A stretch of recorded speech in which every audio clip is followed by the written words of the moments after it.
आपका आपके अपने इस चैनल नवदीप एजुकेशन में। दोस्तों, इससे पहले वाले वीडियो में आपने देखा होगा ढलती विश्वास कहानी के ऑब्जेक्टिव के बारे में। तो आज हम उसी कहानी के सब्जेक्टिव को लेकर चलते हैं। तो दोस्तों, अगर आपको यह वीडियो अच्छा लगेगा तो इस चैनल को सब्सक्राइब कीजिए और इस वीडियो को लाइक कीजिए और साथ ही आप प्यारा-प्यारा कमेंट ज़रूर कीजिए, जो हमें पढ़ने में बहुत खुशी मिलती है, ठीक है? तो अब हम आपके इस कहानी के पहले क्वेश्चन की ओर चलते हैं। तो दोस्तों, आप देख सकते हैं मैंने इस कहानी के क्वेश्चन को लिखा है और साथ में आंसर भी लिखा है। तो हम पहले क्वेश्चन को पढ़ते हैं, फिर हम आंसर आपको बताते हैं पढ़ के, ठीक है? पहला क्वेश्चन है, लक्ष्मी कौन थी? आपने पढ़ा होगा कि लक्ष्मी कौन थी? कह रहा कि उसकी पारिवारिक स्थिति का चित्रण प्रस्तुत कीजिए। वो किस तरह से रहती थी? उसका कैसा घर का स्थिति था? उसके उसके हस्बैंड क्या करते थे? उसके जो पति थे, वो क्या करते थे? तो उसके बारे में हमने लिखा है। तो आंसर में है कि लक्ष्मी लक्ष्मी इस कहानी की एक नायिका है, ठीक है? उसके जो ये लक्ष्मी जो है ना, उस पूरे कहानी के इर्द-गिर्द लक्ष्मी के ही इर्द-गिर्द क्या होता है? ये कहानी चलती है, तो वह इस कहानी की क्या हो गई? नायिका हो गई। है कि तथा उसका पति कोलकाता में नौकरी करता है। उनका जो पति है दोस्त, वह क्या करता है? कलकत्ता में नौकरी करता है, ठीक है? जो बंगाल का जो राजधानी है, पश्चिम बंगाल का, उसका जो राजधानी कहाँ है? कोलकाता। तो वहीं पर जाके क्या करते थे ये? काम करते थे उनके पति, लक्ष्मी के पति लक्ष्मण जो थे, ठीक है? देखिए आर्थिक स्थिति खराब होने के कारण लक्ष्मी खुद भी कहाँ काम करती थी? तहसीलदार के यहाँ काम करती थी, ठीक है? क्योंकि उसके 2 पुत्र थे और 2 बेटियाँ थी या पुत्रियाँ थी, ठीक है? आगे एक टूटा हुआ घर था, उसका जो घर था वो कैसा था? टूटा हुआ था, थोड़ा बहुत सामान-वामान था उसके घर में। देखिए और उसके पूर्वज जो थे ना, उसके जो पूर्वज जैसे कि उनके ससुर जी हो गए, वह क्या कर रहे थे? 1 बीघा ज़मीन उसको छोड़ कर के गए थे, तो उसके पास कितना था? 1 बीघा मात्र ज़मीन था, ठीक है? चलिए अब हम दूसरे क्वेश्चन की ओर आगे बढ़ते हैं। चलिए दोस्तों, अब हम दूसरे क्वेश्चन की ओर बढ़ते हैं। तो दूसरा क्वेश्चन है दोस्त कि कहानी के आधार पर प्रमाणित करें कि उड़ीसा का जन जीवन बाढ़ और सूखा से काफी प्रभावित रहा है। प्रभावित मतलब बहुत ज्यादा त्रस्त रहा है। किस तरह से वह उस पर कह सकते हैं कि किस तरह से वह उसको दबाव डाल के रखा है, प्रभावित रहा है यानी प्रभाव छोड़ा है।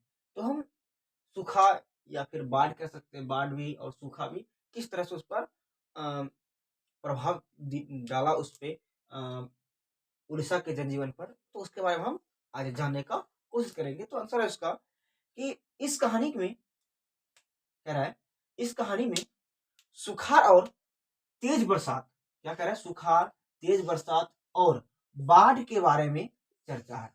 हमने आपको पहले बताया कि आपने जब कहानी पढ़ा होगा तो उसमें सबसे पहले क्या था? तूफान था, उसके बाद सुखाड़ आया कि जिससे कि उसका क्या हो गया था? सुखाड़ के कारण लक्ष्मी का सारा जो धान लगाई थी बेचारी, वह सब क्या हो गया था? जल गया था।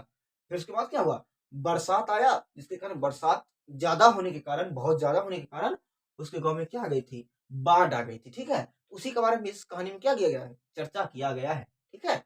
है कि इसमें दर्शाया गया है कि जब लक्ष्मी के गाँव में सूखा और बाढ़ होता है, तो वहाँ के लोग कितनी कठिनाइयाँ होती है। क्या है कि वहाँ के लोग जब उसके गाँव में पहले सबसे पहले तो सूखा होती है, उससे आदमी को भोजन नहीं मिल पाता, जिससे कि सारा उसका फसल जल जाता है, जिसके कारण क्या होता है? उन सभी लोगों को, उनके गाँव के लोगों को सही से खाना भी नहीं मिलता है। और उसके बाद जैसे सूखा खत्म होता है, सावन भादव का दिन आता है, उसके बाद क्या हो जाता है?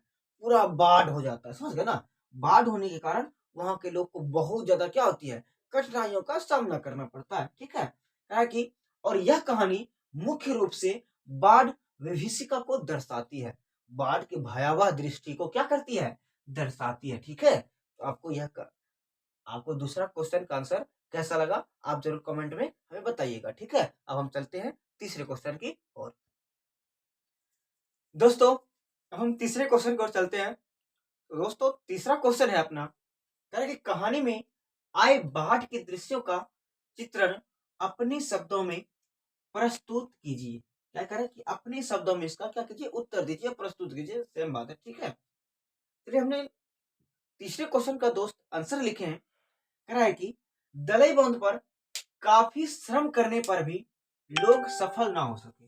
सफल मतलब उस बाढ़ उस बाढ़ के कारण वहां पे जो बांध था, दलई बांध, उसको बचा नहीं पाए। ठीक है, कह रहा है कि और बांध टूट गया। हमने पहले बताया कि कितना भी मेहनत किया फिर भी उस बांध को वो लोग बचा नहीं पाए। क्योंकि सूचना जैसे ही मिला उसके गांव वाले को, क्योंकि सूचना मिलते ही गांव के लोग टीले की ओर दौड़ पड़े और पानी का बहाव तेज था। कह रहा है कि अब मान लीजिए इतना ऊंचा से पानी जब नीचे आएगा तो पानी का तो बहाव तेज होगा, बहुत ज्यादा तेज था। ठीक है, अरे कुछ लोग तो रास्ते में ही बह गए। कहा कि कितनों आदमी दौड़ेगा तो आखिर बहना तो है ही, जल्दी जल्दी पानी आएगा तो बह जाएगा।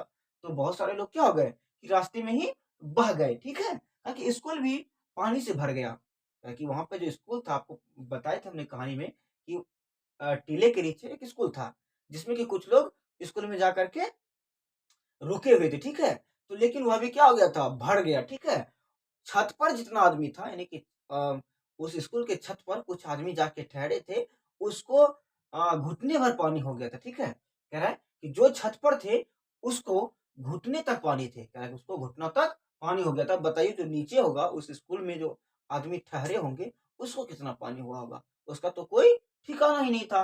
कि तथा लक्ष्मी के साथ कुछ और लोग जो थे वह कहाँ टिके थे, जाके पेड़ पर टिके थे। पेड़ का जो टहनी था ना उस पे जाके टिके हुए थे। ताकि बाढ़ के कारण पूरा गांव क्या हो गया था बेचारा, तहस नहस हो गया। गांव का नामो निशान मिट गया। ठीक है, यही है आपके तीसरे कहानी का आंसर। आपको अगर अच्छा लगे तो इसके लिए भी कमेंट जरूर कीजिएगा। ठीक है, चलिए मिलते हैं हम चौथे क्वेश्चन पे। दोस्तों अब हम चौथे क्वेश्चन की ओर बढ़ते हैं दोस्त। या चौथा क्वेश्चन का क्वेश्चन जो है अपना लिखा हुआ है, अरे कहानी कहानी के शीर्षक की सार्थकता पर विचार करें। कि कह रहा है कि यह जो कहानी का शीर्षक रखा गया है, ढाती विश्वास, क्या यह सही रखा गया है, उस पर हमें क्या करना है, विचार करना है। ठीक है, तो इस कहानी का जो आंसर है हम पढ़ते हैं। इस कहानी का आंसर है कि घटित कहानी के आधार पर ही लेखक ने कहानी का शीर्षक ढाती विश्वास रखा है। कह रहा है कि ये जो कहानी इतना घटित हुआ है ना, ये जो घटना इतना घटित हुआ है ना, उसके आधार पर लेखक ने क्या रखा है, इस कहानी के शीर्षक का नाम ढाते विश्वास रखा है। कहा कि इस भयंकर बाढ़ के समय लोग बड़ी आशा और विश्वास के साथ क्या करते थे, भगवान का पूजा करते थे। क्या करते थे, भगवान का पूजा करते थे। लेकिन कुछ ही दिनों बाद अब लोगों को किसी पर भरोसा नहीं रह गया था। क्योंकि इतना उन्होंने बाढ़ को देखा, इतना ज्यादा उन्होंने बरसात को देखा कि लोग को सब पर से क्या हो गया था, विश्वास हट गया था। देखिए कहते हैं क्योंकि अत्यधिक बरसात होने के कारण बांध जो था, उसका जलई बांध, वह क्या गया था, पूरी तरह से भर गया था। समझ गए ना, वह नदी जो था पूरी तरह से भर गया था। क्योंकि अतः लोगों की दुर्दशा को देखकर लेखक ने इस कहानी की सार्थकता बिल्कुल क्या रखा है, शीर्षक बिल्कुल सटीक रखा है, बिल्कुल सही रखा है। ठीक है, अब हम चौथा क्वेश्चन बहुत अच्छा लिखे हैं। आपको अगर अच्छा लगता है तो इसके लिए भी एक कमेंट और लाइक जरूर करें। हम पांचवें क्वेश्चन को बढ़ते हैं। ठीक है, अब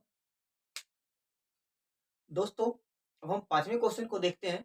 दोस्तों पांचवा क्वेश्चन है मेरा, क्योंकि लक्ष्मी के व्यक्तित्व पर विचार कीजिए। लक्ष्मी का कैसा व्यवहार था, वह किस तरह से क्या करती थी, वह कितना ज़्यादा सक्षम थे किसी भी दुःख को झेलने में, उसके बारे में हमको क्या करना है, विचार करना है।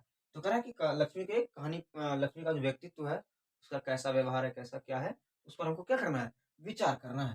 ताकि लक्ष्मी आंसर जो है, ताकि लक्ष्मी इस कहानी का प्रमुख पात्र है। हमने आपको पहले ही बताया कि लक्ष्मी क्या है, इस पूरे कहानी का एक प्रमुख पात्र है। उसी के इर्द गिर्द यह पूरा कहानी क्या हुआ है, घूम रहा है। ताकि उसके व्यक्तित्व में साहस कूट कूट के भरा है। उसके व्यक्तित्व में उसका जो अ, वो चीज़ है उसमें, उसका जो व्यक्तित्व है उसमें साहस जो है ना पूरा कूट-कूट के भरा हुआ है। ताकि उसके पास में मात्र 1 बीघा ज़मीन है। उसके पास जो है ना मात्र कितना बीघा ज़मीन है? 1 बीघा। उसी में वह अपने पूरे परिवार को चलाती है। उसे भी होता है, उसका पति भी काम करके देता है, लेकिन वह पूरे अपने परिवार को खुद चलाती है क्योंकि उसका पति भी साथ नहीं रहता। उसका जो बेटा अच्युत वह कहाँ रहता है? अपने वो भी मात्र 15 साल का है, वो क्या करेगा? तो पूरे अपने घर को कौन चलाती है? सिर्फ लक्ष्मी चलाती है। तो उसके पास कितना बीघा था? 1 बीघा ज़मीन था। क्योंकि जब उसके गाँव का बाँध टूटने वाला था, जब उसके गाँव में बाढ़ आने वाला था, वर्षा पड़ने के कारण, तो उन्होंने क्या किया कि अपने गाँव के लोगों के साथ, अपने गाँव के लोगों के साथ अपने बेटे अच्युत को भी क्या किया? बाँध के मरम्मत में लगा दिया, कि भेज दिया कि जाओ अपने गाँव के जितने भी आदमी हैं, उसके साथ तुम भी क्या करो? काम करो। ताकि इस प्रकार लक्ष्मी के व्यक्तित्व में नारी सुलभ मातृत्व के साथ-साथ, कि नारी का जो एक ममता होता है, उसके साथ-साथ दृढ़ दृढ़ता और साहस का अच्छा मिश्रण था। उसमें जिस तरह से एक माँ के अंदर एक ममता होती है, वह तो था ही, लेकिन साथ-साथ उसके अंदर साहस भी क्या था? कूट-कूट करके भरा हुआ था। ये दोनों का अच्छा मिश्रण था, ठीक है? अब हम 5वें क्वेश्चन को देखें, अब हम 6ठे क्वेश्चन की ओर ध्यान देते हैं, ठीक है? दोस्तों, अब हम छठे क्वेश्चन को देखते हैं। ये आपके इस वीडियो का लास्ट क्वेश्चन होगा, क्योंकि इसके बाद सारांश है दोस्तों, जो कि सारांश आप खुद से लिखिए, ठीक है? तब आपको कुछ लिखने का थोड़ा प्रैक्टिस भी होगा, और आपको लिखने में थोड़ा सोचने का क्षमता भी बढ़ेगा, ठीक है? तो हम ये छठा क्वेश्चन जो है, ये आपके लास्ट, इस वीडियो का लास्ट क्वेश्चन है। तो हम देखते हैं क्या कि बिहार का जनजीवन भी बाढ़ और सूखा से प्रभावित होता है अ, होता रहा है, ताकि इस संबंध में आप क्या सोचते हैं? तो आपको ये लिखना है। देखिए, ये जो कहानी, ये जो क्वेश्चन है दोस्तों, ये आपके बुक से नहीं है। ये आपको इस ऐसे दे दिया गया है, क्योंकि ये एक भूगोल का क्वेश्चन है। अगर आप भूगोल पढ़ते हैं तो उसमें आपको ये क्वेश्चन मिलेंगे, ठीक है? तो आपको इसलिए दिया गया क्योंकि आप 10th के स्टूडेंट हैं, तो जिसके कारण आपको आप क्या सोचते हैं इसके बारे में, इसलिए आपको यह क्वेश्चन दिया गया है। तो क्वेश्चन था, हमने क्वेश्चन पढ़ा, अब हम आंसर की ओर ध्यान देते हैं। क्या है कि इस पूरी कहानी में उड़ीसा का जनजीवन के बारे में अ, में चर्चा हुई है। कह रहा है कि ये जो पूरा आपने कहानी पढ़ा था, उसमें आपने क्या सुना था? उड़ीसा के बारे में सारा कुछ सुना था, ठीक है? लेकिन इसमें क्या-क्या है? बिहार के जनजीवन के बारे में बताया गया है, पूछा गया है। कहा कि लेकिन हमारे बिहार की स्थिति भी ठीक इसी तरह से है। उड़ीसा में जैसे पूरा तरह से बाढ़ आता है, तो ठीक उसी तरह से हमारे बिहार में भी क्या आती रहती है? उत्तरी बिहार में खास करके बाढ़ आती रहती है। दक्षिणी बिहार में ज़्यादातर सुखाड़ रहते हैं, वहाँ पर बाढ़ नहीं होती है, ठीक है? लेकिन उत्तरी बिहार में, जिधर कह सकते हैं मधेपुरा, और बहुत सारे ऐसे सॉरी, बहुत सारे ऐसे जिले हैं जहाँ पे क्या होता है कि आपको ज़्यादातर बाढ़ प्रभावित एरिया मिलेंगे, ठीक है? कहा कि हमारे बिहार की स्थिति भी ठीक इसी तरह की है ना? क्योंकि यहाँ भी हर वर्ष क्या होता है? बाढ़ तथा सुखाड़ होती है। किसी साइड बाढ़ आता है ज़्यादातर, किसी साइड सुखाड़ होता है, समझ गए ना? कह रहा है कि सूखा से तो यहाँ के लोग को कम प्रभावित होता है, क्योंकि यहाँ जो है ना, सूखा से इसलिए कम प्रभावित होता है क्योंकि यहाँ पर पंपिंग सेट है, क्योंकि यहाँ पर हम लोग मोटर लगाते हैं और उससे पानी चला लेते हैं, जिसके कारण हमको सुखाड़ से कम प्रभावित होता है, ठीक है? लेकिन जब बाढ़ आता है, लेकिन बाढ़ से लगभग 2-3 महीने तक क्या होता है, ज़्यादा प्रभावित होते हैं दक्षिणी साइड के लोग, ठीक है? दक्षिण बिहार के लोग, ठीक है? क्योंकि जिसका प्रभाव हमारी अर्थव्यवस्था पर पड़ता है। ताकि जिसका ये पूरा प्रभाव है ना, हमारे अर्थव्यवस्था पर पड़ता है। क्योंकि यहाँ के जितने भी आदमी हैं, ताकि बिहार के अत्यधिक लोग किस पर आधारित रहते हैं? किस पर? कृषि पर निर्भर रहता है। किस पर? तो कृषि पर निर्भर रहता है, कृषि पर। कृषि मतलब फसल पर निर्भर रहता है, ठीक है? इसलिए मूल रूप से बाढ़ बिहार के लिए एक क्या है? अभिशाप है। अभिशाप, बाढ़ या फिर सुखाड़ भी कह सकते हैं, कि बाढ़ मूल रूप से बाढ़, लेकिन इसमें सुखाड़ भी होगा दोस्तों, ठीक है? ताकि बाढ़ बिहार के लिए क्या है? अभिशाप है। तो अतः इस प्रकार हम कह सकते हैं कि बिहार के जनजीवन भी बाढ़ तथा सुखाड़ से क्या रहता है? प्रभावित होते हैं, ठीक है? तो आज के लिए बस इतना ही। आपने ये पूरा वीडियो देखा। आपको अगर ये वीडियो अच्छा लगता है, तो हमें आप कमेंट में अच्छे, और अगर आपको अच्छा नहीं भी लगता है, वह भी हमें आप ज़रूर लिख कर बताएँ, क्योंकि हम इस आपके वीडियो में ज़रूर कुछ न कुछ चेंजिंग करेंगे, जिससे कि आपको यह वीडियो देखने में अच्छा लगेगा, और हम मेहनत करना चाहेंगे आपके वीडियो पर, ठीक है? तो आपको यह वीडियो देखने में अच्छा लगेगा, ठीक है? तो मिलते हैं हम नेक्स्ट वीडियो में, अगले वीडियो में। तो तब तक के लिए जय हिंद। अगर आपको यह वीडियो अच्छा लगता है तो लाइक करें, कमेंट करें, और इस चैनल को नवदीप एजुकेशन जो आपका चैनल है उसे आप सब्सक्राइब जरूर करें, ताकि आपको और भी अच्छे-अच्छे वीडियो आपके इस किताब से और मैथ से भी खास करके वीडियो आएँगे कुछ ही दिनों में। तो उसके लिए आप इस चैनल को क्या करें, सब्सक्राइब करें, ठीक है? और बेल आइकन को ज़रूर दबाएँ। मिलते हैं अगले वीडियो में। जय हिंद, जय भारत।